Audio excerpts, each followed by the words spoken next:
Okay, what we have here is a very beat up, very run down 2011 Ford Transit Connect, the smaller of the Transits. It's rough. There's a broken window, missing mirror. There's some damage to the bumper, the grille. The hood's got a ding in it. It's rough. It's rough. Mismatching wheels. But I got this thing super cheap. Super cheap. It's not super clean on the inside. It's rough. But it runs pretty good. It's got a fiberglass wall that's been done to isolate the cargo area from the front passenger area. But the seats are relatively intact. They need cleaned. Everything needs cleaned. But it needs a brake booster. It might need a motor mount or two. But because of how cheap I got this vehicle, it's hard to pass up. There's damage all over the place. This bumper's missing a little piece. little things wrong with it everywhere. It's rough, but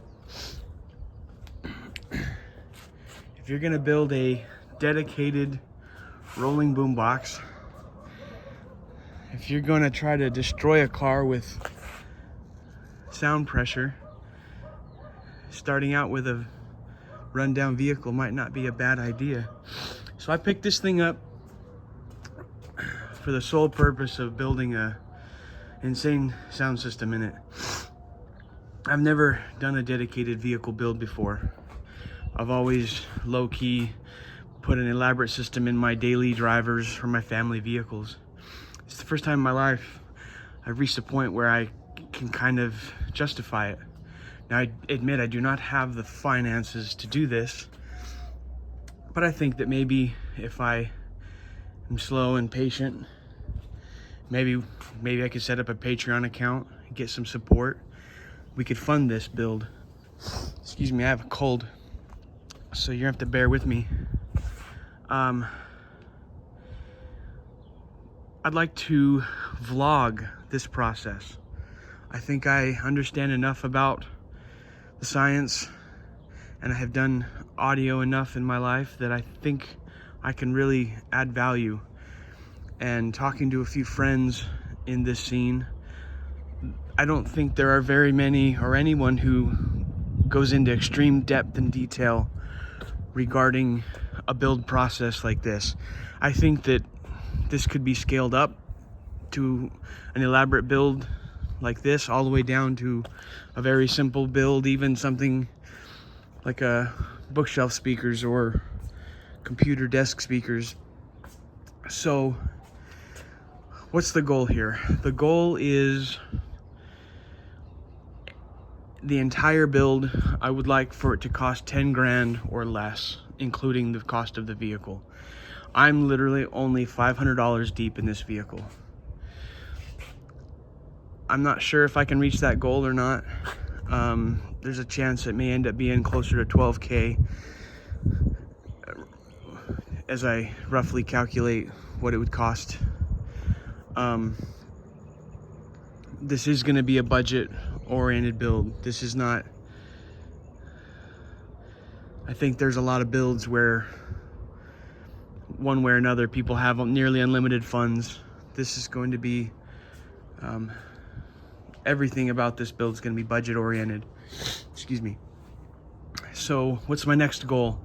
I would like to achieve 155 dB SPL at a frequency of 20 hertz. So if you look at the Fletcher-Munson curve, or the equal loudness contour curve, that is representation of how the human ear hears. And the lower the frequency, the less sensitive our hearing is. And so if I build with a peak SPL frequency of around 20 hertz, that will cater to the equal loudness contour curve and should support a very pleasant acoustical experience. And so I think that I want the most sound pressure down low. I think it's also the most pleasant to experience at high SPL. Builds that are 30, 40 hertz, peak tune, peak frequency, peak loudness, tend to buzz and vibrate and get very painful. It's just unpleasant to me. As cool as it is, if I'm gonna aim for super loud, it's gotta be below 30 hertz. And with a build like this, I think it's doable. So when I start designing or conceptualizing a build, the first thing that I think is important to determine is available space. And that's for all applications. If you're setting up a system in your trunk, a home theater, pro audio, what's the venue, what's the vehicle space available, and how much space do you intend to take up? So I've already measured this. That wall to these closed doors is about 64.5 inches in depth. These panels are 48 inches high. And then between the two panels, if I just focus on the flat area of that fiberglass wall, I get about 42 inches of width. Roughly off the top of my head, that is, I think it's somewhere between 50 and 52 cubic feet of volume, of available enclosure volume.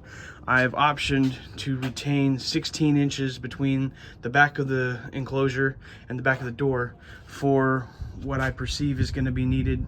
Battery bank, maybe the amp rack. A lot of the electronics will get mounted in this back area, and that gives me workable space, because hard for me to say what kind of a battery bank will be required or will be needed right off the top of my head. For simplicity and affordability sake, I'm tempted to try and source a bunch of AGM 12-volt batteries. I know that it's common right now to use lithium, and there are battery banks coming out of EV vehicles that are being successfully deployed in car audio applications. I'm kind of simplistic and old school. I'm tempted to just use a bunch of heavy conventional batteries and see where that gets us. I guess if it's a bad choice, I will learn and you'll observe. Excuse me. So that's sort of the rough idea that I have here, and I've mocked up this wood paneling just to kind of give an idea. I could work really hard to reinforce the vehicle, stuff it, seal it, expanding foam. I could do a lot of work. There are sliding doors on both sides of this vehicle. Helpful, see if it'll stay. Helpful for the build process, or potentially mounting equipment or components here. But to try and utilize the vehicle as the enclosure, for what I'm trying to do, I'm not motivated to weld these doors shut. This has glass windows, obviously.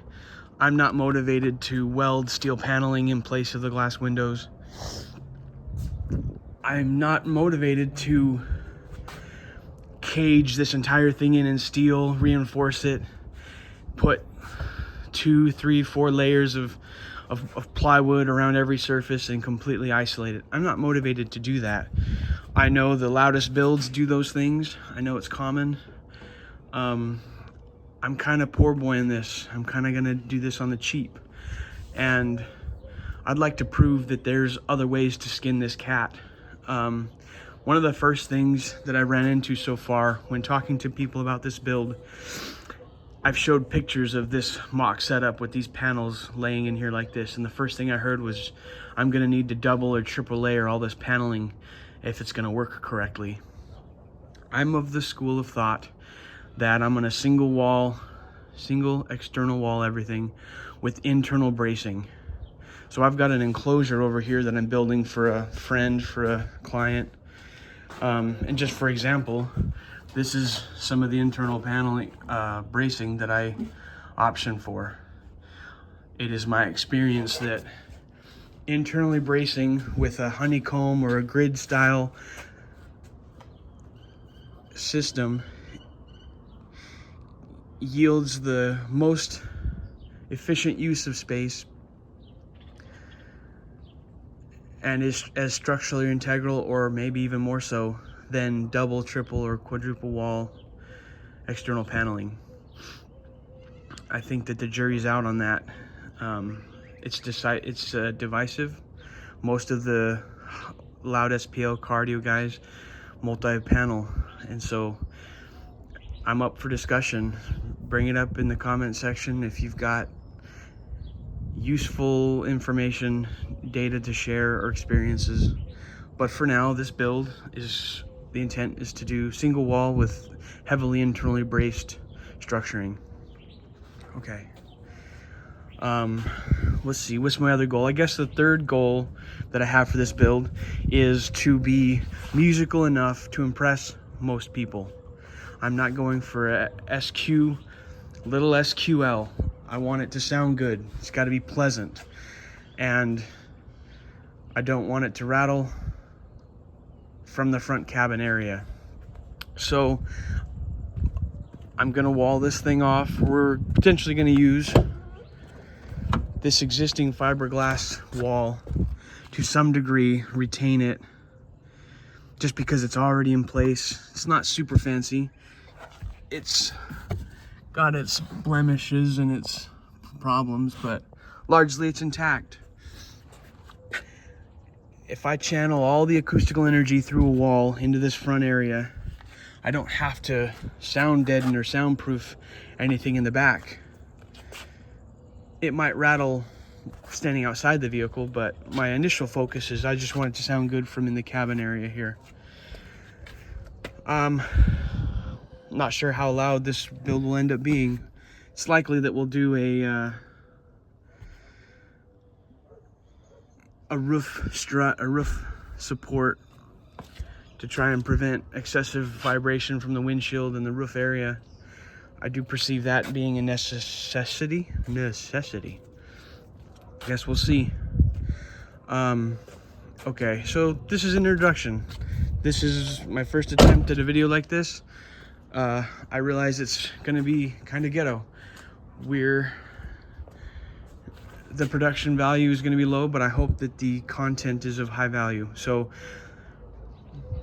I've established the amount of cubic foot for the subwoofer enclosure.